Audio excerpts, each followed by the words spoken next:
अब आपके समक्ष मैं भारतीय राष्ट्रीय कांग्रेस के कद्दावर नेता, राजस्थान के कई बार के मुख्यमंत्री माननीय अशोक गहलोत साहब से आग्रह करूंगा कि वो आपके समक्ष अपना संदेश रखें।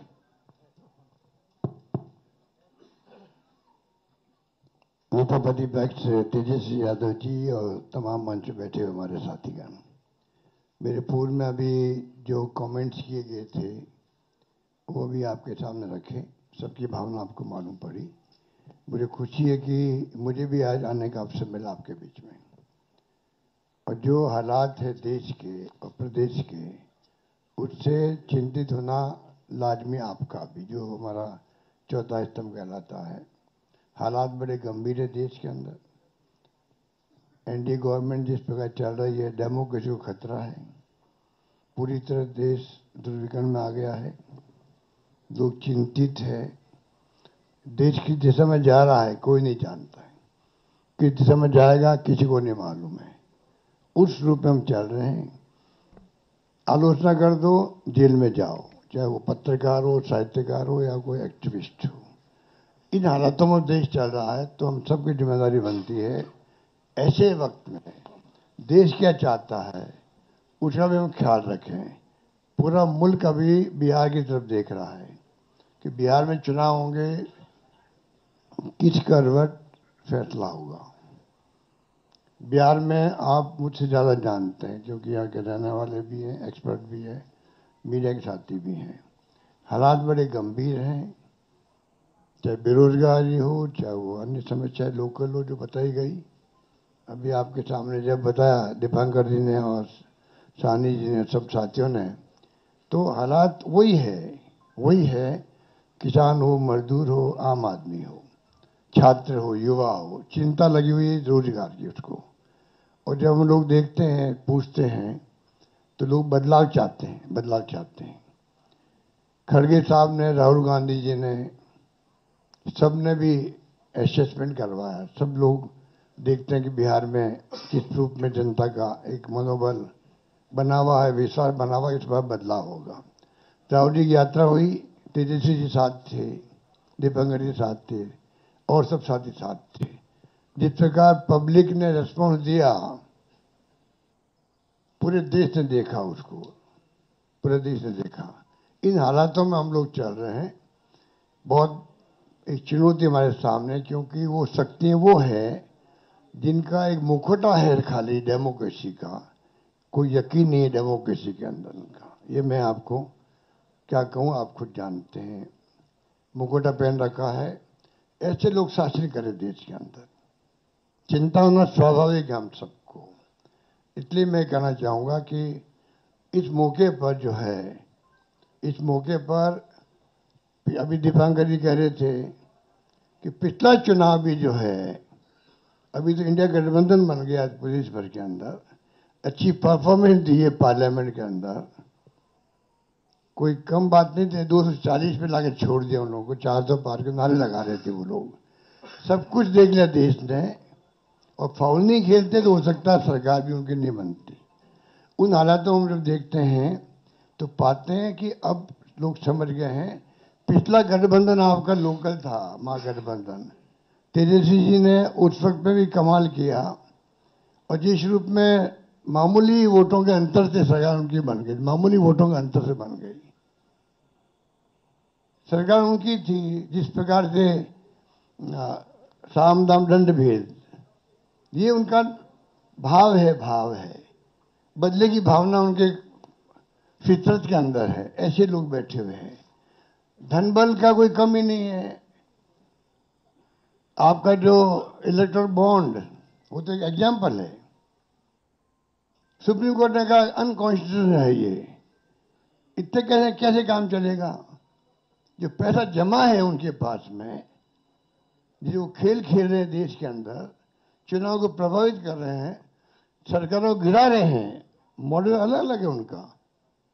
मध्य प्रदेश मॉडल अलग, कर्नाटक मॉडल अलग था, महाराष्ट्र का अलग था और राजस्थान का अलग था। राजस्थान उनकी दाल नहीं गली, इतना ही फर्क है। आप सबके आशीर्वाद से हमारी सरकार बच गई और 5 साल हमने शासन किया। उन्होंने कमी नहीं रखी थी सरकार गिराने के लिए। उस माहौल में देश में जो हालात बन रहे हैं, ये भी मॉडल है चुनाव जीतने का भी। किस प्रकार फाउल खेलो, किस प्रकार गुमराह करो, लोगों को भ्रमित करो, झूठे वादे करो, झूठे आरोप लगाओ विपक्ष पर। यही राजस्थान में भी किया हमारे पास। मैं तो अपने अनुभव से कह सकता हूं, हमारी सगा बन सकती थी इसे बात। तो उन हालातों में लोग, जो प्राइम मिनिस्टर हो, चाहे गृह मंत्री हो, या इनके खुद के लोग हों, जिस प्रकार ये राजनीति कर रहे हैं, जनबल के आधार पर कर रहे हैं, आप हम सोच नहीं सकते। जो अनुभव बताता मैं मध्य महाराष्ट्र का भी, कोई सोच नहीं सकता किस प्रकार ये धनबल का उपयोग करते हैं चुनाव जीतने के लिए। चुनाव आयोग की हालत आप जानते हो। ऐसा चुनाव आयोग, मैं 50 साल से राजनीति कर रहा हूं और मैंने देखा है केंद्रीय मंत्री के रूप में भी, और मुख्यमंत्री 3 बार में रहा हूं। ऐसा माहौल इलेक्शन कमीशन में, इतनी बदतमीजी, इस प्रकार का व्यवहार विपक्ष के साथ में मैंने कभी नहीं देखा आज तक। उनके पत्र भी आएंगे खड़गे साहब के पास में, किसी के पास में, तो लैंग्वेज लिखी होगी, वो आप सोच सकते हो कि क्या स्थिति बनती है, क्या लिखते हैं। प्रेस कॉन्फ्रेंस करेंगे, क्या आरोप लगाते विपक्ष पे, ऐसा कभी आज तक नहीं हुआ। लोगों को विश्वास उठ रहा है इलेक्शन कमीशन में भी। चाइना में भी और रशिया में भी इलेक्शन कमीशन है, वहां पे भी।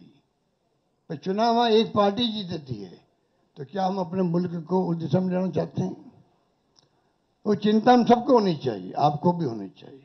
इसलिए मैं ये कह सकता हूं, खड़गे साहब, राहुल गांधी जी और तमाम जो साथी बैठे हमारे, इन सब की राय लेकर के हम लोगों ने तय किया है, इस चुनाव में अगले मुख्यमंत्री के चेहरे के रूप में तेजस्वी यादव जी को हम लोग सपोर्ट करते हैं, जो एक नौजवान है, लंबा फ्यूचर है इनके साथ में। और मेरा अनुभव से मैं कह सकता हूं, जिसका लंबा फ्यूचर होता है, पब्लिक उनको साथ देती है। ये नौजवान है, कमिटमेंट रखते हैं। पिछली बार भी जो उन्होंने स्लोगन दिए थे, नौकरी के दो या कोई दो, या जो वादे किए थे, उसमें खरे उतरे। ये ऐसा व्यक्तित्व आपके सामने नौजवान के रूप में आया है। सोच समझ के सबने फैसला किया है। ये नेता के रूप में उत्तरंग मैदान में राहुल गांधी जी ने मिलकर जो यात्रा करी थी, बड़ा इम्पैक्ट है। आने वाले वक्त में इनके अलावा राहुल जी भी आएंगे और नेता आएंगे, प्रियंका जी भी आएगी, सब नेता आएंगे। और हम सब जो बैठे स्टेज पर, सब मिलकर संकल्प किए हुए हैं कि जो हालात देश के हैं, देश हित के अंदर और देश चाहता है उसके अनुसार हम चाहेंगे कि बिहार में ये जो लंबे समय तक नीतीश कुमार जी रहे हैं सत्ता में, अब कुछ कर नहीं पा रहे। अब तो हम पूछना चाहते हैं अमित शाह जी से, इनकी पार्टी के अध्यक्ष जी से, क्या बताइए, हमारा नेता तो हो गया तेजस्वी यादव, आपका नेता कौन है बता दीजिए। इससे काम नहीं चलेगा कि नीतीश कुमार के नेतृत्व में चुनाव लड़ा जाएगा। अगला मुख्यमंत्री का उम्मीदवार आपका कौन है, ये उनको बताना पड़ेगा। ये हमारी मांग है। और मांग क्यों है? इसलिए है, आपने देखा महाराष्ट्र के अंदर जो शिंदे थे, वो मुख्यमंत्री तत्कालीन, इन नेताओं ने कहा शिंदे के लीडरशिप में चुनाव लड़ा जाएगा। मैसेज दिया गया ये मुख्यमंत्री बनेंगे, और बाद में मुख्यमंत्री बना दिया और किसी को। यही बात लागू यहां हो रही है। अमित शाह जी आए, कह के चले गए कि हम चुनाव के बाद में तय करेंगे मुख्यमंत्री कौन बनेगा हमारा, पर नीतीश कुमार के नेतृत्व में चुनाव लड़ा जाएगा। तो महाराष्ट्र का एग्जाम्पल सबके सामने है। इसलिए मैं इतना ही कहना चाहूंगा कि चुनाव में हम लोगों ने सोच समझ के तेजस्वी जी को घोषित किया नेता, और हमें पूरा यकीन है कि जो है तेजस्वी जी की घोषणा करना मायने रखता है। साथ में सबकी राय बनी है कि जो हमारे अन्य पिछड़ा वर्ग के साथी हैं,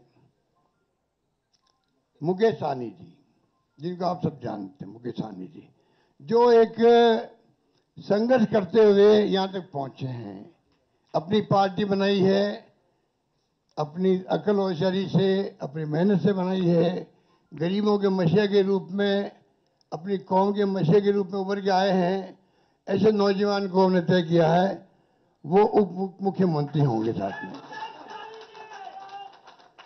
इसके साथ में जो आपके यहाँ बहुत सारे समाज भी हैं, सामाजिक इक्वेशन अलग तरह की है, तो जो अन्य सामाजिक वर्गों के लोग हैं उनमें से मुख्यमंत्री और बनाए जाएंगे, उप मुख्यमंत्री और बनाए जाएंगे। यही बात कह के मैं अपनी बात समाप्त करता हूं। धन्यवाद। शुक्रिया, शुक्रिया अशोक गहलोत साहब।